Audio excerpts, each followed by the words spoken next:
राधे दोस्तों, जय श्री कृष्णा। तो आइए श्रवण करते हैं वैभव लक्ष्मी व्रत कथा। एक बड़ा शहर था। इस शहर में लाखों लोग रहते थे। पहले के जमाने के लोग साथ साथ रहते थे और दूसरे के काम आते थे। पर नए जमाने के लोगों का स्वरूप ही अलग सा है। सब अपने अपने काम में रत्न रहते हैं। किसी को किसी की परवाह नहीं। घर के सदस्यों को भी एक दूसरे की परवाह नहीं होती। भजन कीर्तन, भक्त भाव, दया माया, परोपकार जैसे संस्कार कम हो गए थे। शहर में बुराइयां बढ़ गई थी। शराब, जुआ, रेस, व्यभिचार, चोरी डकैती वगैरह बहुत से गुनाह शहर में होते थे। कहावत है कि हजारों निराशा में एक अमर आशा छिपी हुई है।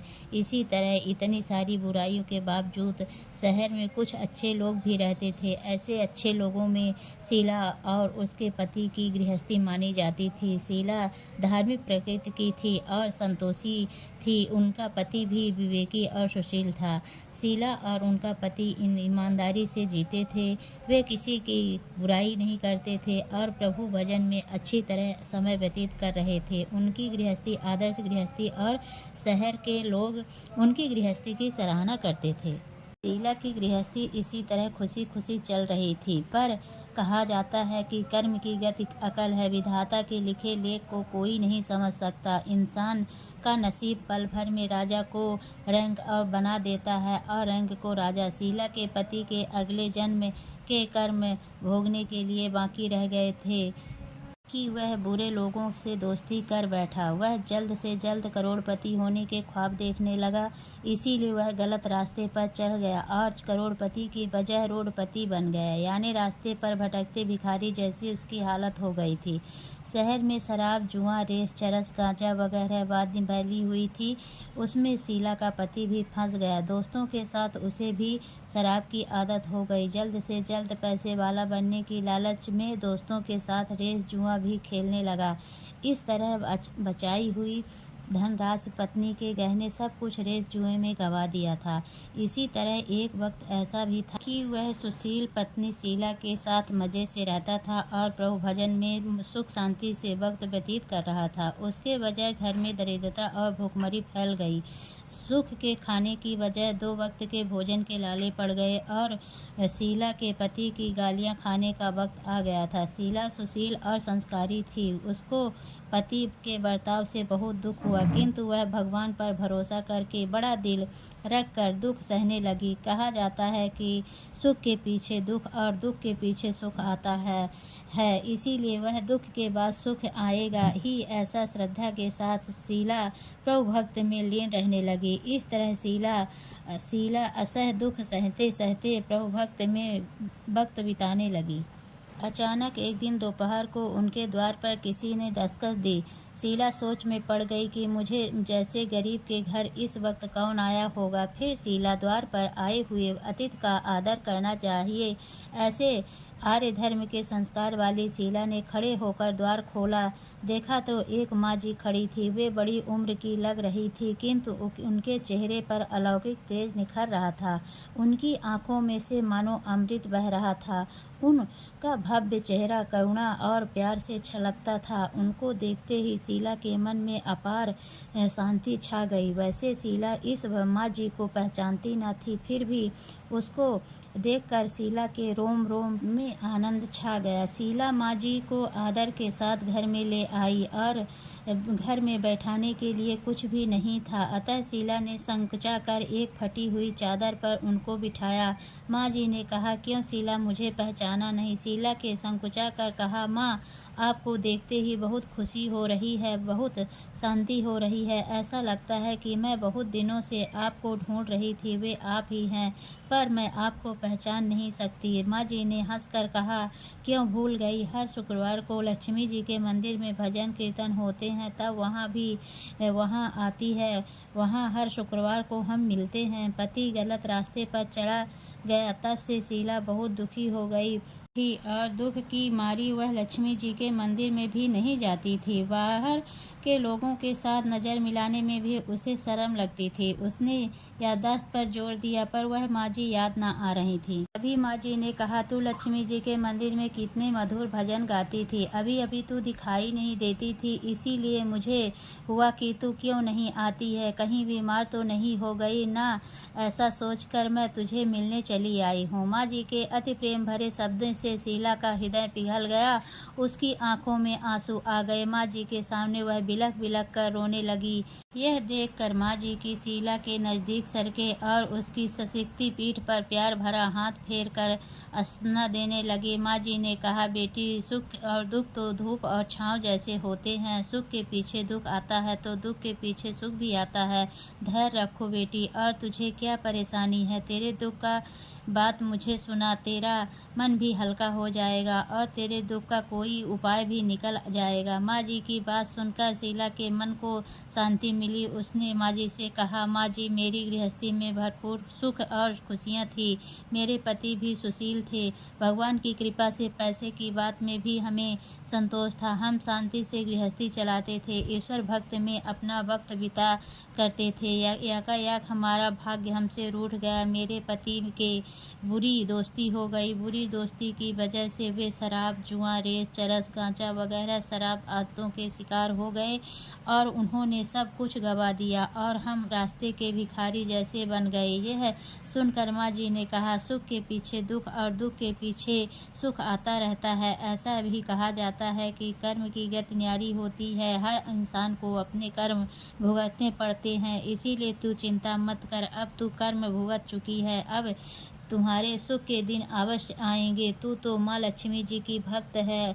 माँ लक्ष्मी तो प्रेम और करुणा के अवतार हैं। वे अपने भक्तों पर हमेशा ममता रखती हैं। इसीलिए तू धैर्य रख के माँ लक्ष्मी जी का व्रत कर, इससे सब कुछ ठीक हो जाएगा। माँ लक्ष्मी जी का व्रत करने की बात सुनकर शीला के चेहरे पर चमक आ गई। उसने पूछा, माँ लक्ष्मी जी का व्रत कैसे किया जाता है, वह मुझे समझाइए, मैं यह व्रत अवश्य करूँगी। माँ जी ने कहा, बेटी, माँ लक्ष्मी जी का व्रत बहुत सरल है। इसे वरद लक्ष्मी या व्रत या वैभव लक्ष्मी व्रत कहा जाता है। यह व्रत करने वाले की सब मनोकामना पूर्ण होती है। यह सुख, शांति और यश प्राप्त करता है, ऐसा कहा जाता है। माँ जी वैभव लक्ष्मी व्रत की विधि कहने लगी। बेटी, वैभव लक्ष्मी व्रत वैसे तो सीधा साधा व्रत है, किंतु कई लोग यह व्रत गलत तरीके से रहते हैं, अतः उसका फल नहीं मिलता। कई लोग कहते हैं कि सोने के गहने की हल्दी कुमकुम से पूजा करो, बस व्रत हो गया, पर ऐसा नहीं है। कोई भी व्रत शास्त्रीय विधि पूर्वक करना चाहिए, तभी उसका फल मिलता है। फिर सिर्फ सोने के गहने की पूजा करने से फल मिल जाता तो सभी आज लखपति बन गए होते। सच्ची बात यह है कि सोने के गहनों का विधि विधान से पूजन करना चाहिए। व्रत की उद्यापन विधि भी शास्त्रीय विधि मुताबिक करनी चाहिए, तभी यह वैभव लक्ष्मी व्रत का फल मिलता है।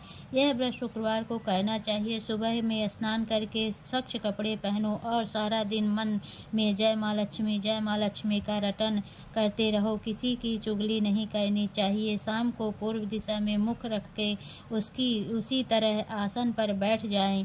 सामने पाटा रख कर उसके ऊपर रुमाल रखे। रुमाल पर चावल का छोटा सा ढेर करो। उस ढेर पर पानी से भरा तांबे का कलश पर एक कटोरी रखो। उस कटोरी में एक सोने का गहना रखो। सोने का ना हो तो चांदी का भी चलेगा, चांदी का ना हो तो नगद रुपया भी चलेगा। बाद में घी का दीपक जलाकर धूप जली सुलगा रखो। माँ लक्ष्मी के बहुत स्वरूप हैं और माँ लक्ष्मी को श्री यंत्र अति प्रिय है, अतः वैभव लक्ष्मी में पूजन विधि करते वक्त सर्वप्रथम श्री यंत्र और लक्ष्मी जी के विविध स्वरूपों का सच्चे दिल से दर्शन करो। उसके बाद लक्ष्मी स्तोत्र का पाठ करो। बाद में कटोरी में रखे हुए गहने या रुपयों को हल्दी, कुमकुम और चावल चढ़ाकर पूजा करो और लाल रंग का फूल चढ़ाओ। शाम को कोई मीठी चीज बनाकर उसका प्रसाद रखो। ना हो सके तो शक्कर या गुड़ भी चल सकता है। फिर आरती करो। 11 बार सच्चे हृदय से जय माँ लक्ष्मी बोलो। बाद में 11 और 21 शुक्रवार या व्रत रखने का दृढ़ संकल्प माँ के सामने करो और आपकी जो मनोकामना हो वह पूरी करने को माँ लक्ष्मी जी के विनती करो, फिर माँ का प्रसाद बांट दो और थोड़ा सा प्रसाद अपने लिए रखो। अगर आप में शक्ति हो तो सारा दिन उपवास रखो और सिर्फ प्रसाद खाकर शुक्रवार करो। न शक्ति हो तो एक बार शाम को प्रसाद ग्रहण करते समय खाना खा लो। अगर थोड़ी शक्ति भी ना हो तो 2 बार भोजन कर सकते हो। बाद में कटोरी में रखा गहना रुपया ले लो। कलश का पानी तुलसी की क्यारी में डाल दो और चावल पक्षियों में डाल दो। इसी तरह शास्त्रीय विधि अनुसार व्रत करने से उनका फल अवश्य मिलता है। इस व्रत के प्रभाव से सब प्रकार की विपत्ति दूर होकर आदमी माला माल हो जाता है। संतान न हो उसे संतान की प्राप्ति होती है। सौभाग्यशाली स्त्री का सौभाग्य अखंड रहता है। कुमारी लड़की को मनभावन पति मिलता है। शीला यह सुनकर आनंदित हो गई और पूछा, माँ, आपने वैभव लक्ष्मी व्रत की जो शास्त्रीय विधि बताई है वैसे मैं अवश्य करूँगी, किंतु उसकी उद्यापन विधि भी किस तरह है करनी चाहिए यह भी कृपा करके मुझे समझाइए। माँ जी ने कहा, 11 या 21 जो मन्नत मानी हो उतने शुक्रवार यह वैभव लक्ष्मी व्रत पूरी श्रद्धा और भावना से करना चाहिए। व्रत के आखिरी शुक्रवार को जो शास्त्रीय विधि अनुसार उद्यापन विधि करनी चाहिए वह मैं तुझे बताती हूँ। आखिरी शुक्रवार को खीर या नैवेद्य रखो। पूजन विधि हर शुक्रवार को करते हैं वैसे ही करना चाहिए। पूजन विधि के बाद श्रीफल फोड़ो और कम से कम 7 कुमारी या सौभाग्यशाली स्त्रियों को कुमकुम का तिलक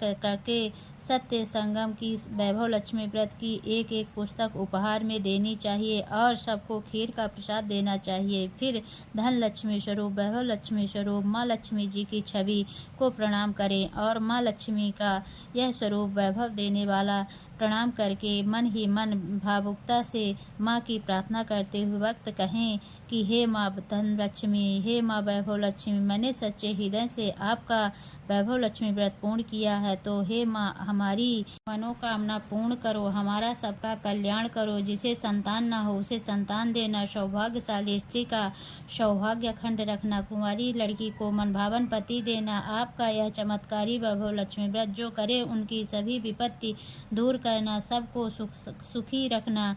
हे माँ आपकी महिमा अपरंपार है। इस तरह माँ की प्रार्थना करके माँ लक्ष्मी जी का धन लक्ष्मी स्वरूप को भाव से वंदन करो। माँ जी के पास से वैभव लक्ष्मी व्रत की शास्त्रीय विधि सुनकर शीला भाविभोर हो उठी। उसे लगा कि मानो सुख का रास्ता मिल गया है। उसने आंखें बंद करके मन ही मन उसी क्षण संकल्प लिया कि हे माँ वैभव लक्ष्मी, माँ मैं भी माँ जी के कहे मुताबिक श्रद्धा से शास्त्रीय विधि अनुसार वैभव लक्ष्मी व्रत 21 शुक्रवार तक करूंगी और व्रत की शास्त्रीय विधि अनुसार उद्यापन विधि भी करूंगी। शीला ने संकल्प करके आंखें खोली तो सामने कोई नहीं था। वह विस्मित हो गई कि माँ जी कहाँ गई। यह माँ जी दूसरा कोई नहीं था, इसीलिए अपने भक्त को रास्ता दिखाने के लिए माँ लक्ष्मी देवी माँ जी के स्वरूप धारण करके शीला के पास आई थी। दूसरे दिन शुक्रवार था। सवेरे स्नान करके स्वच्छ कपड़े पहन कर शीला मन ही मन श्रद्धा से और पूरे भाव से जय माँ लक्ष्मी का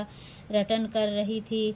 सारा दिन किसी की चुगली नहीं की। शाम हुई तब हाथ पांव मुंह धो कर शीला पूर्व दिशा में मुख करके बैठी। घर में पहले बहुत सोने का गहना था, लेकिन पति गलत रास्ते पर चलने के कारण सभी गहने गंवा दिए थे, पर नाक की कील बची हुई थी। नाक की कील चुन्नी निकालकर उसे धोकर शीला ने कटोरी पर सामने पाटे पर रखा रुमाल का एक ढेर बनाया, मुट्ठी भर चावल का ढेर किया, उस पर तांबे का कलश पानी भरकर रखा। उसने ऊपर चुन्नी वाली कटोरी रखी। फिर माँ जी के कहे मुताबिक शास्त्रीय विधि अनुसार वंदन स्तवन पूजन वगैरह किया और घर में थोड़ी शक्कर थी वह प्रसाद में रखकर वैभव लक्ष्मी व्रत किया। यह प्रसाद पहले पति को खिलाया। प्रसाद खाते ही पति के स्वभाव में फर्क पड़ गया। उस दिन उसने शीला को मारा नहीं, सताया भी नहीं। शीला को बहुत आनंद हुआ। उनके मन में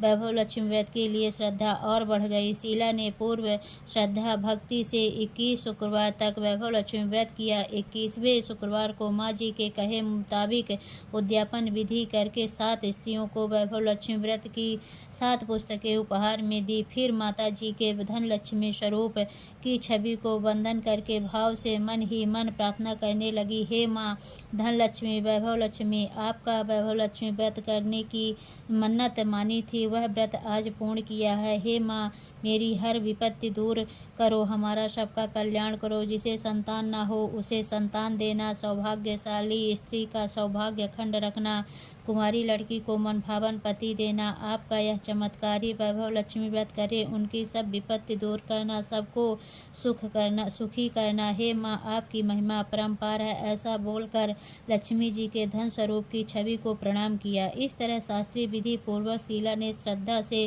व्रत किया और तुरंत ही उसे फल मिला। उसका पति गलत रास्ते पर चला गया था, वह अच्छा आदमी हो गया और कड़ी मेहनत करके व्यवसाय करने लगा। वह माँ जी वैभव लक्ष्मी व्रत के प्रभाव से उसको ज़्यादा मुनाफा होने लगा। उसने तुरंत शीला के गिरवी गहने छुड़ा लिए और घर में धन की बाढ़ सी आ गई। घर में पहले जैसे सुख शांति छा गई। वैभव लक्ष्मी व्रत का प्रभाव देखकर मोहल्ले की दूसरी स्त्री की भी विधि पूर्वक वैभव लक्ष्मी व्रत करने लगी। हे माँ धन लक्ष्मी, आप जैसे शीला पर प्रसन्न हुई, उसी तरह आपका व्रत करने वाले सब पर प्रसन्न होना, सबको सुख शांति देना। जय धन लक्ष्मी माँ, जय वैभव लक्ष्मी माँ।